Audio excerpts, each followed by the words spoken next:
ओम शांति। आज 17 मार्च 2026 के प्यारे बाप दादा के अनमोल मधुर महावाक्य हैं। आज की मुरली के सार में ज्ञान सूर्य बाबा ने भारतवासियों को ज्ञान की रोशनी देते हुए कहा कि यही भारतवासी जो अब अपने को हिंदू कहलाते हैं, यह असल देवी देवता धर्म के थे। भारतवासी स्वर्गवासी थे, जब और कोई धर्म नहीं था, एक ही धर्म था। स्वर्ग, वैकुंठ, बहिष्ठ, हेवन, यह सब भारत के ही नाम थे। भारत प्राचीन, पवित्र, बहुत बहुत धनवान था। बाबा कहे जब स्वर्ग में थे तो सोजरे में थे। स्वर्ग के राजराजेश्वर, राजराजेश्वरी लक्ष्मी नारायण थे। उनको सुखधाम कहा जाता है। अभी बाप से ही तुमको स्वर्ग का वर्षा लेना है, जिसको जीवन मुक्ति कहा जाता है। और दूसरी स्मृति दिलाई कि जब भारतवासी नरकवासी महान दुखी बन जाते हैं, तब परमात्मा को पुकारते हैं, हे पतित पावन आओ, हे दुख हरता सुख करता आओ। तो बाबा कहे किसका दुख हरता, किसको पतित पावन बनाने वाले हैं? सर्व का, क्योंकि खास भारत और दुनिया आम सब में 5 विकार हैं। बाप कहते हैं मैं कल्प कल्प कल्प के संगम युगे आता हूँ और सर्व का सदगति दाता बनता हूँ। अब लाओ, अहिल्याओ, गणिकाओ और गुरु जो भी हैं, उन सबका उद्धार मुझे ही करना है। और तीसरी स्मृति दिलाई कि यह भारत है अविनाशी खंड, जो कभी विनाश नहीं होता। जब लक्ष्मी नारायण का राज्य था तो और कोई खंड नहीं थे। बाबा कहते हैं, हे बच्चों, तुम भारतवासी स्वर्गवासी थे, फिर तुम 84 जन्मों की सीढ़ी उतरते हो, सतों से सतो रजो तमो में आते हो। तुम देवताओं जैसा धनवान, एवर हैप्पी, एवर हेल्दी कोई नहीं था। भारत कितना साहूकार था। बाप तुम बच्चों को स्मृति दिलाते हैं, तुम सर्वगुण संपन्न, सुलाकला संपूर्ण, संपूर्ण निर्विकारी थे। और चौथी स्मृति दिलाई कि बाप भारतवासियों को स्मृति दिलाते हैं कि जब सतयुग में देवी देवताओं का राज्य था तो धर्म श्रेष्ठ, कर्म श्रेष्ठ थे। बाप कहते हैं, बच्चे तुम अपने जन्मों को नहीं जानते हो, तुमने पूरे 84 जन्म लिए हैं। तुम 21 जन्म के लिए बेहद के बाप से वर्षा लेने आए हो, अर्थात सच्चे सच्चे सत्य बाबा से सत्य कथा, नर से नारायण बनने का ज्ञान सुनाते हैं। यह स्पिरिचुअल नॉलेज सुप्रीम रूह आकर देते हैं।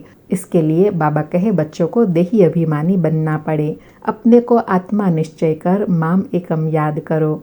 फिर विशेष कहा कि कहते हैं सर्व का सदगति दाता, पतितों का पावन करता एक बाबा, वह है सच्चा बाबा। सच्ची कथा सुनाकर सचखंड की स्थापना कर सचखंड का मालिक बनाते हैं। बाप है नई दुनिया का रचयिता, हेवनली गॉडफादर, बेहद का सुख देने वाला। लेकिन बाबा कहे मनुष्य कह देते सुख दुख ईश्वर देते। बाबा कहते हैं मैं तो सबको सुख देता हूँ। दुख तो 5 विकार, बुराई, अवगुण देते हैं। और विशेष कहा कि बाप समझाते तो रोज हैं, लेकिन पत्थर बुद्धि को पारस बुद्धि बनाना मासी का घर नहीं है। रोज बाबा कहते हैं, हे आत्माएं अब देही अभिमानी बनो। हे आत्माएं एक बाप को याद करो और राजाई को याद करो। देह के संबंधों को छोड़ो तो पारस बुद्धि बन जाएंगे। और कहा कि अभी तुम्हारा अंतिम 84वां जन्म है। तुम वानप्रस्थ अवस्था में हो। वानप्रस्थ अवस्था वाले गुरु करते हैं मंत्र लेने के लिए। तुमको कोई मनुष्य गुरु करने की दरकार नहीं है। बाबा कहते हैं मैं सभी का बाप, टीचर, सतगुरु हूँ। सभी मुझे ही कहते हैं, हे पतित पावन शिव बाबा। लास्ट में नशा और स्मृति दिलाते कहा कि यह जो सूर्य चांद आदि है रोशनी देने वाले, उनको मनुष्य देवता कहे याद करते हैं व पूजा करते हैं। वास्तव में ज्ञान सूर्य, ज्ञान चंद्रमा और ज्ञान सितारे, यह यहाँ संगम की महिमा है। सुनते हैं प्यारे बाप दादा के अनमोल मधुर महावाक्य। आज बाबा कहे मीठे बच्चे, तुम सच्चे सच्चे सत्य बाप से सत्य कथा सुनकर नर से नारायण बनते हो। तुम्हें 21 जन्म के लिए बेहद के बाप से वर्षा मिल जाता है। आज मुरली से प्रश्न है, बाप की किस आज्ञा को पालन करने वाले बच्चे ही पारस बुद्धि बनते हैं? बाप की किस आज्ञा को पालन करने वाले बच्चे ही पारस बुद्धि बनते हैं? उत्तर में कहा, बाप की आज्ञा है देह के सब संबंधों को भूलकर बाप को और राजाई को याद करो। यही सद्गति के लिए सतगुरु की श्रीमत है।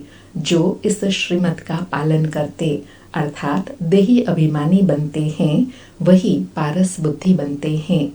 आज मुरली में गीत बजा, आज अंधेरे में है इंसान। सारी मुरली से धारणा के लिए सार हैं। पहला पॉइंट, इस अंतिम 84वें जन्म में कोई भी पाप कर्म विकर्म नहीं करना है।